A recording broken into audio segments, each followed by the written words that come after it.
السلام عليكم يا جماعة. هنعمل البانيه اللي بنشتريه من الشركات. 7 بهارات وعليهم معلقة بودر ثوم، بصل بودر، بابريكا، فلفل اسمر، والكرنش والدقيق، وربع كوباية لبن مع بيضاية، وادي صدر الفرخة. وهوريلكم بطريقة سهلة جدا جدا جدا. احنا دلوقتي هنقطع الفراخ كده. هطلع بس الموزة دي عشان الموزة دي بتبقى فارقة في القطعة، بتبقى عاملة قطعة قطعتين. وهنقطع بصي سكينة مايلة ازاي عشان تبقى حتة بس تخينة، عشان لما اجي اقليها ما تبقاش معايا رفيعة. هقطعها تخينة شوية. هضيع بس اوريكم ازاي مايل السكينة او ادورها. اقطعها بصي زي البانيه، بس بميل السكينة وانزلها لتحت عشان تديني قطعة تخينة، عشان انا هقليه نص قلية وهشيله في الفريزر، مش حاليا دلوقتي، لان انا بجهز حاجات كتير قوي بحطها في الفريزر جاهزة كده، طلعت تعمليها على طول. اقطعها تقطيعة تخينة ازاي. ولو لقيت حته تخينه بظهر السكينه كده واروح مرقياها. ودلوقتي بحط بقى ال7 بهارات كلهم اللي انا حطيتهم كلهم، بحطهم في البوله. احط عليهم زيت، احط عليهم يعني معلقتين زيت 3 ومعلقتين خل ونص ليمونه، واحط عليهم معلقتين صلصه. ولو انت عندك زبادي، عندك مستردة، عندك اي صوص التلاجة تحطي منه. ما عندكيش حطي، انا لقيت عندي المتاح دلوقتي عندي معلقتين صلصه. يعني بتصرف في اي حاجه عندك.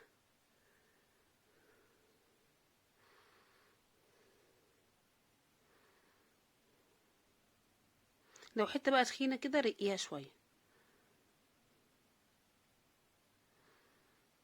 بصي بظهر السكينه ما ينفعش ان انا اعملها بالشاكوش، لان لو عملتها بالشاكوش الفراخ النسيج بتاعها ما يستحملش. انا بعملها لو حته تخينه بعملها بظهر السكينه تمام تمام. بسقطهم بقى كلهم كده.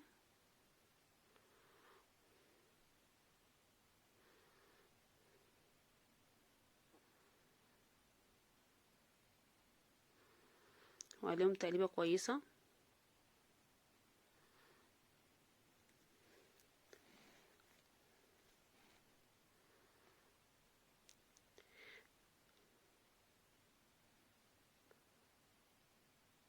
دي انا بعملها بتبقى طعمها جميل كده، وبتبقى موفره جدا في البيت بدل ما تشتري من بره. وكده كده بتبقى نضيفه، انت عاملاها قدام عينيكي وشايفاها معموله ازاي، وحاجه طبعا نضيفه جدا.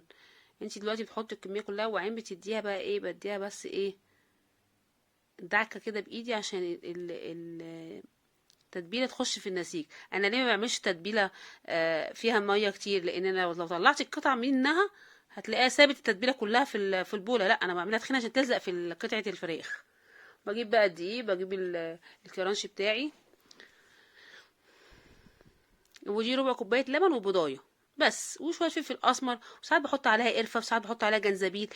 التوابل اللي انت عايزاها تتبليها، لان هي بتدي نكهه في الاخر على حسب ما انت بتحبي.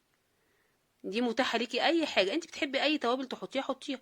طلع بقى دلوقتي القطعه دلوقتي واحطها في كفر الدقيق. بعمل لها كفر دقيق كده واسيبها يعني قد دقيقتين 3 عشان الدقيق يلزق فيها، عشان لما اجي انزلها في السائل الدقيق ما ينزلش في السائل. وبرده لما تيجي تقلي تخليهم 5 دقايق بره.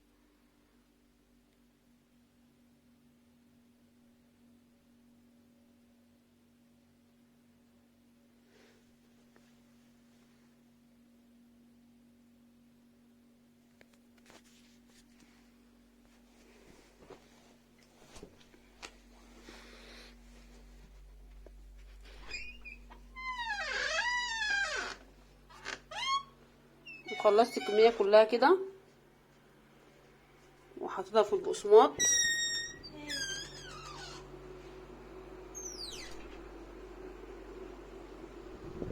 بعد ما خلصتها ونزلتها في السائل طبعا بحطها في البقسماط واديها كفر البقسماط.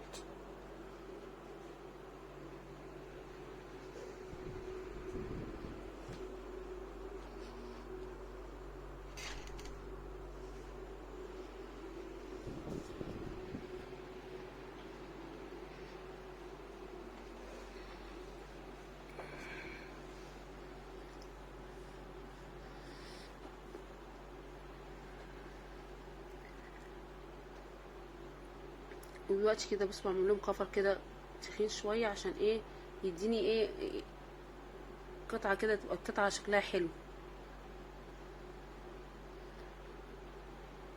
واللي وصل لحد هنا يا جماعه يعمل لي اشتراك في القناه ويعمل لي لايك للفيديو. دلوقتي انا خلصت الكميه كلها دلوقتي، ونروح نحط الطاسه على البوتاجاز فيها طبعا زيت غزير، غزير شويه.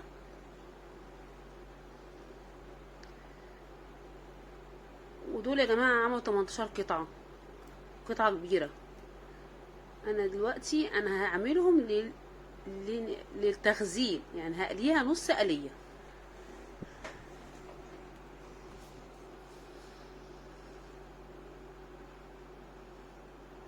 شوف الزيت سخن ولا لا. بص نص قليه يعني ايه؟ يعني بنزلها في الطاسه وبعد ربع دقيقه بالظبط اروح مقلباها.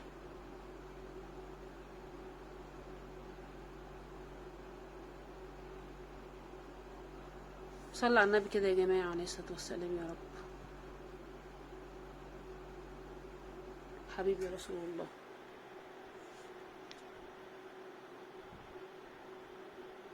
بصي حاجه بقى نضيفه ازاي. انت ممكن تعملي اكل بره ده كله تعمليه في البيت. الدنيا بقى دلوقتي غلا، كل حاجه دلوقتي بقت مبلغ وقدره. تحسي كده ان في استهبال في الاسعار.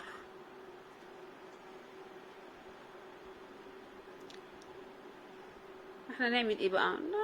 نمشي حياتنا، نألف كده شويه. بصوا انا يا دوبك حطيتها واقلبها الناحيه التانية.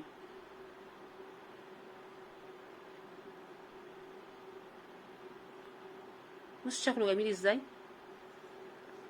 الا بقى طعمه خطير جدا جدا. بصي يا دوبك الحمار اللي هو طالع دوت، ده حمار من التتبيله اللي انا حطيتها، عشان احط عليها بابريكا مدخنه وحط عليها صلصه، فدي مديها حمار شويه. يعني ده ما تقولوش ان هو اتحمر طبعا عشان الكاميرا بقى.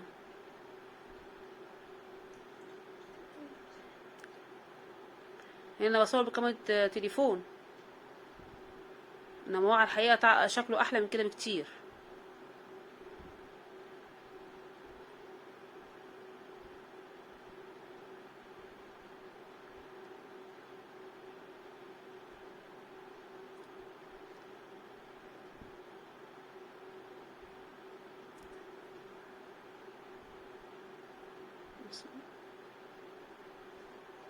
بقى ليه بقى كله بخلص الكميه كلها.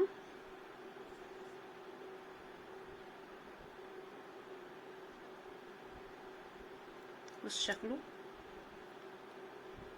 بص شكله بقى انا قليته كله اهو. شوف عامله طبق قد ايه، سرفيس كبير. انا ده بخزنه، انا لقيتها نص قليه عشان لما اطلع منه وقلي على طول. بس انا ما انصحكمش ان انتوا تقلوه في الزيت، انا تقلوه في القلايه الهوائيه، او تقلوه في الفرن. ازاي تقليه في الفرن؟ تحطيه على الصاج كده، تحطيه تحت الشوايه، تديله وش يحمر كده من فوق، وبعد كده تروح قلبها على الناحيه التانية. او تحطيه في القلايه الهوائيه بقى، طبعا ده اسهل بكتير قوي برضو على الناحيتين، وتكملي سواء. انما ما انصحكيش ان انت ترجعي تقليه في الزيت. واشيله بقى في التلاجة كده. لما بتعوزي بقى بتطلعيه سهل جدا جدا. ما مش عملتش اكل تعمليه، طلعيه وتعملي جنبيه شويه مكرونه، تعملي جنبيه شويه بطاطس. ودي طريقه سهله جدا جدا.